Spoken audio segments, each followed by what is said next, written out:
All right. So let's talk about the Beast offense in general right now. Let's clear the air on a few things.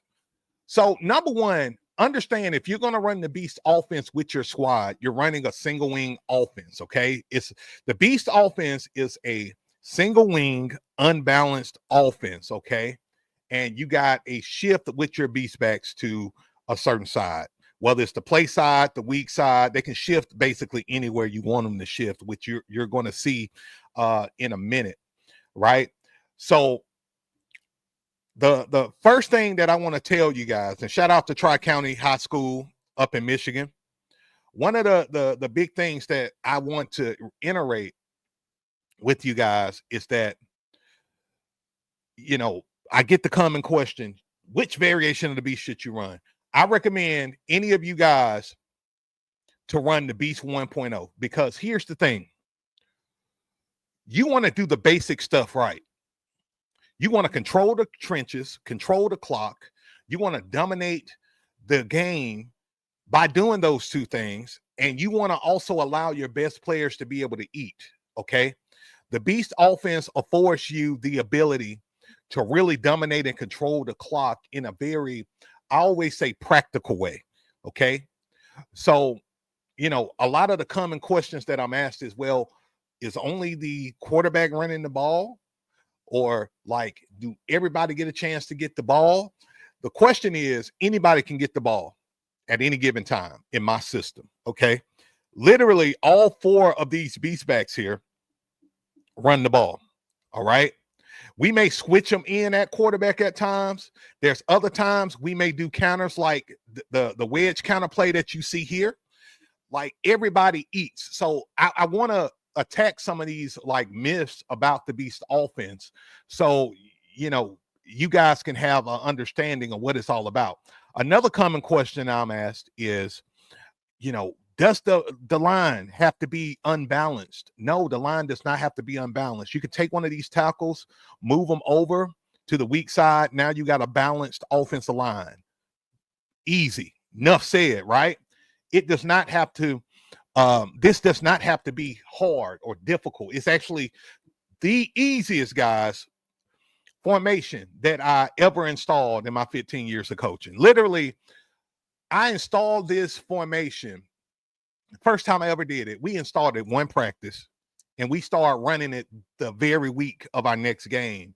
And our scoring average shot up. We was averaging 14 points a game. It shot up the first year, and we was like near the end of the season.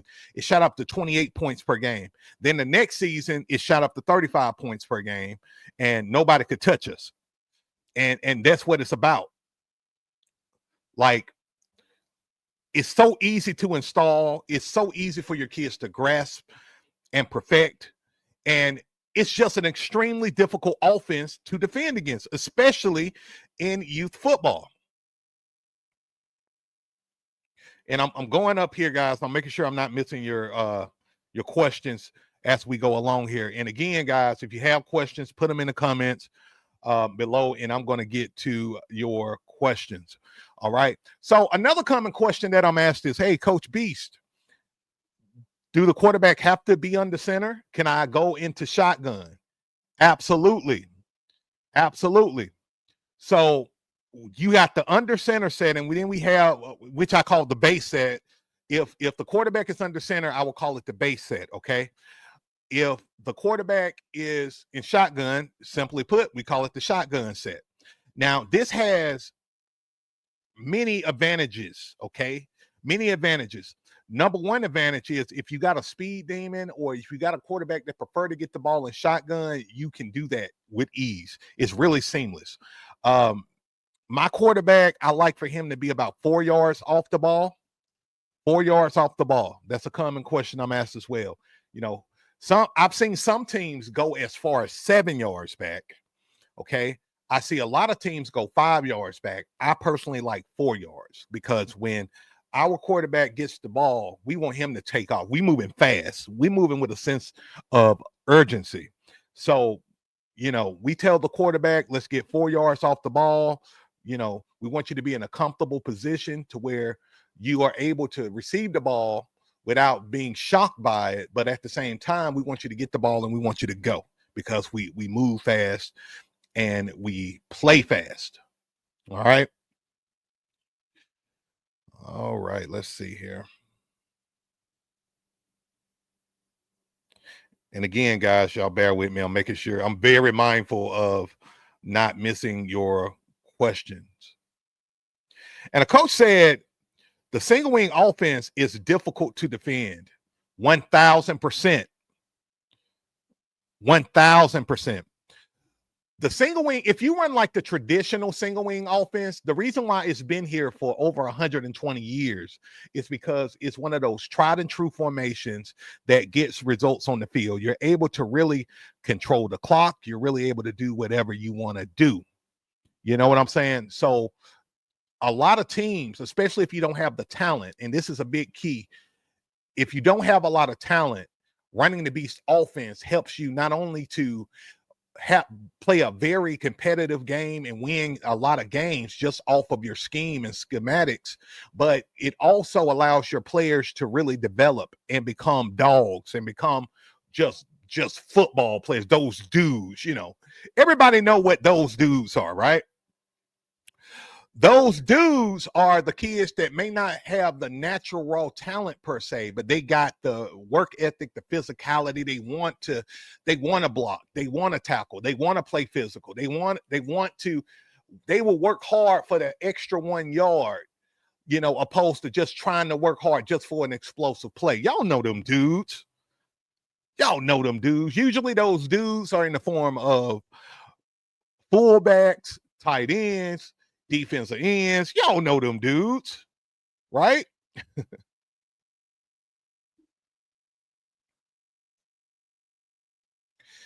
All right. Coach says, notice how he has A and B gap plays. Everybody want to run to the outside. You gotta always go outside. You don't have to always go outside. He's absolutely right. One of the keys to youth football, guys, and dominating youth football is to understand the nature of the game in youth football. It's different from high school. It's different from college. It's different from middle school or JV, right? So most teams at the youth football level like to run to the outside. As a matter of fact, they like to run to the outside 80% of the time, okay? Of that 80% of the time, they're going to run the ball. They're going to have a running play 80 to 90% of the time, regardless of the formation that they, run. It can be a spread offense. It can be double wing. It doesn't matter. Teams are going to run the ball 80 to 90% of the time and to the outside 80% of the time. What the beast offense allows you to do with your squad is to not only run to the outside, but deliver body shots. You can deliver body shots in the shotgun. One of my favorite plays is the wedge play. You can collapse the interior. And I'm here to tell you, a lot of youth football coaches are going to put their scrubs at defensive tackle, at least one scrub at defensive tackle that kind of hide him so he can get playing time. If we discover they got a scrub at defensive tackle, we're going to crash the interior and we're going to run a lot of wedge plays out of the beast offense. And mind you, the formation that I'm showing you now, guys, this is the Beast 1.0 playbook, okay? This is the Beast 1.0 playbook. I recommend it for every age group from 5U up to 13U, 14U. There are some junior high schools, JV schools running this playbook, okay? So this is the genesis, so to speak, of the Beast offense, okay? And then from there, you begin to build, okay? You start dominating with your counters and your off tackle plays, your wedge plays, your sweep plays, right? Now, let's get funky with it, right? Now, let's start doing orbit screens. Now, your beast backs are going into motion. Now, we're window dressing. One of my favorite plays is this shotgun orbit X hot, right? Very simple play. We got our two back going into orbit motion. He's going to pull these linebackers.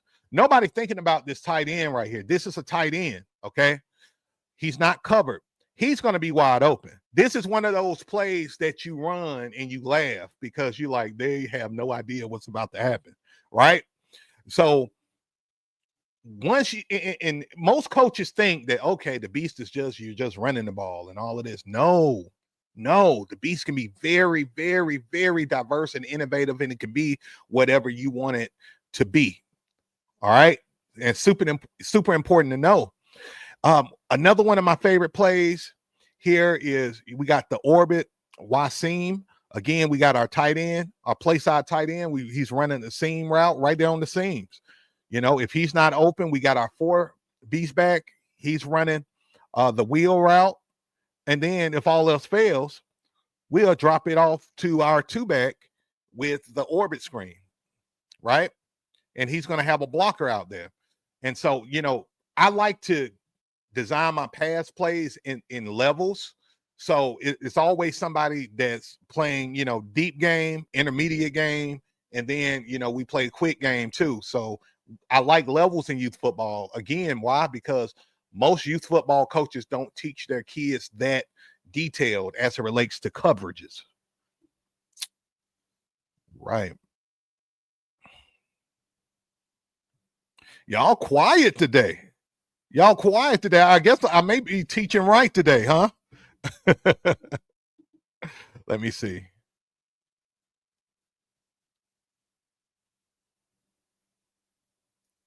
Coach Panther said the beast package is full proof or fool's proof. I think that's what he was saying. It's undefeated.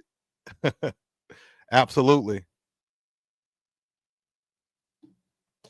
Y'all bear with me here.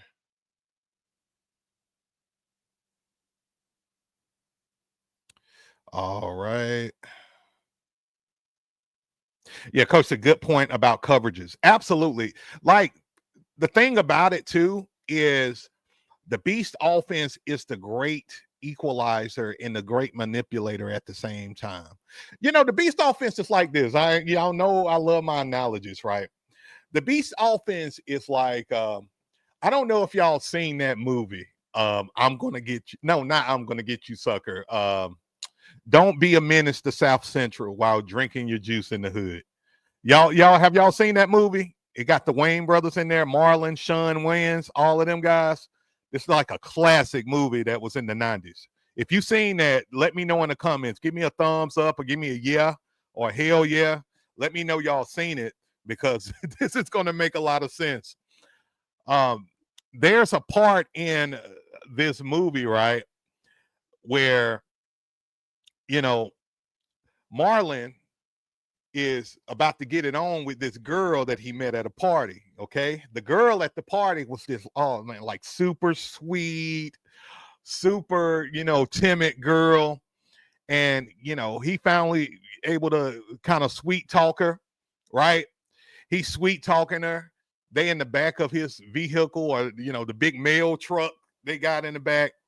And you know, the girl kind of timid, right? She like, you know, I don't know if I want to do this with you, you know. And then they kiss, and she like, oh, you so nasty. And he's like, it's okay, just calm down, relax, play it. Let's slow into it, all of that. So they're getting ready to get it on, and she gets on top, and before they get it on, her whole face changed. She's changed into a demon, right? She changes into a demon. She's like, all right, now let's get it on for real, right?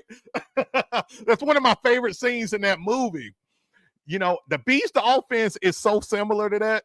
Is that when you play teams, they're like, okay, they're just gonna run and use their quarterback. They're just gonna run off tackle. They're gonna, they're gonna run to the outside and sweeps. And then all of a sudden, when we get into the game, they start seeing these plays, right? They start seeing these plays and they're like, what the hell did I get myself into? Now you got the 300 set. You can do body shots for days. They don't get no push. The defensive line doesn't get any push. They struggle to stop it. They struggle to locate the quarterback. And then check it out. This is another one of these scenes that I'm talking about. Now we go into the wide set. Now we hitting them in the interior. Now we're gonna control the edge, and now we're gonna run wide, right? And when we run wide, what we're doing is we're just offsetting our beast backs just one step over, right? One step over, and they're now controlling the edge. Again, this is a lineup nightmare for defenses because most defenses never seen this type of setup before, and it creates a lot of confusion. They don't know if they should shift. They don't know if they should stay. What I've seen, guys, is that most teams stay put. If they stay put, you can run the same plays all day and have an absolute field day. An absolute field day running the beast offense. Yeah, so y'all know about that. Don't be a menace in South Central while drinking your juice in the hood. And see, y'all gonna learn something about me, guys. I love movies. I love comedy. I love horror movies. Horror movies is my favorite genre, but I love classic comedy. You know, movies like Friday, right? Right? Give me a hell yeah in the comments if you like Friday. Give me a like if you like Friday. I like uh movies like I'm Gonna Get You Sucker. This is like 80s, right? I'm kind of showing my age a little bit. Um and that's what I used to do like back in the day, guys. I literally used to every Friday, me and my dad would go to the movie store. We would rent a movie. We'll we'll rent like 2 or 3 movies, right? And then we'll go to the local like I don't mean produce store, I guess you'll call it nowadays, where they used to have like the tents built up, right? And you go in, you get whatever you want, apples, oranges, pears, you name it. And we'll go there. And for some reason, my dad would take me like to the dollar store and we'll go and get like cookies, chocolate milk. You know, this is when like chocolate milk was like real thick and good and just wholesome. Now this chocolate milk is nothing but water or whatever, you know. And we would watch movies, horror movies, action movies, comedy movies for the most part. And you know, that was like my childhood in a nutshell with my dad, my mom and dad. J Pro said, guys, quit from plays like this. Miss B says, Blockbuster. Yeah, man. Like, you know, y'all remember Blockbuster? Here in Alabama, we had a movie gallery. I don't know if you guys had a movie gallery where you were, but like those were like the spots back in the day, right? All right, let's get back to the formations in the Beast 1.0. All right, so another formation that I absolutely love in the Beast 1.0 is the spread set. Okay. The spread set is exactly what it is. You know, we're spreading the beast backs out again, an alignment nightmare. They don't know what the hell is going on. Teams don't know what to do. And listen to what I'm saying, guys. Alignment nightmare. Alignment nightmare. That's your advantage. Teams don't know how to adapt and adjust to the beast offense. Defenses struggle unless you play against a defense that has a phenomenal defensive line and your offensive line is not up to par, you're going to control the entire game. Okay. I'm here to tell you. That's why I tell you guys in my videos, focus on blocking, focus on tackling, focus on executing, focus on controlling the trenches. Those 4 things: blocking, tackling, execution, and controlling the trenches. Okay. The beast offense affords you to be able to do that. There's football all in itself. Like, if you want to win in youth football, it's not hard. You got to know what you're supposed to do, right? Have the best blocking team or tackling team in your league, number 1 or number 2, right? Make sure your kids are fundamentally sound and they can execute. Okay, that's number 3. And number 4, make sure your kids understand and take pride in controlling the trenches, pushing the defensive line back, pushing those linebackers back, double teaming, communicating, and you're going to have a tough team. I don't care if you got a bunch of talent or you got a bunch of average dudes, you're going to be able to have a lot of success running this offense because it's going to position you to be able to control the game and to be able to dictate what you want to dictate. Okay. And when we go into these different variations like the spread offense, right, it's all about field control. We're controlling the field. We're controlling different areas of the field, right? You know, if we're crushing them and hitting them on the interior from the 300 set, for example, or if we are controlling the edge with the wide set, if I can find it here, we got the wide set going on. and we're controlling the edge, it creates problems. You hear me? It creates problems for the defense. Here we go. You can seal the edge so well. Think about this. Look at how many blockers we got at the point of attack.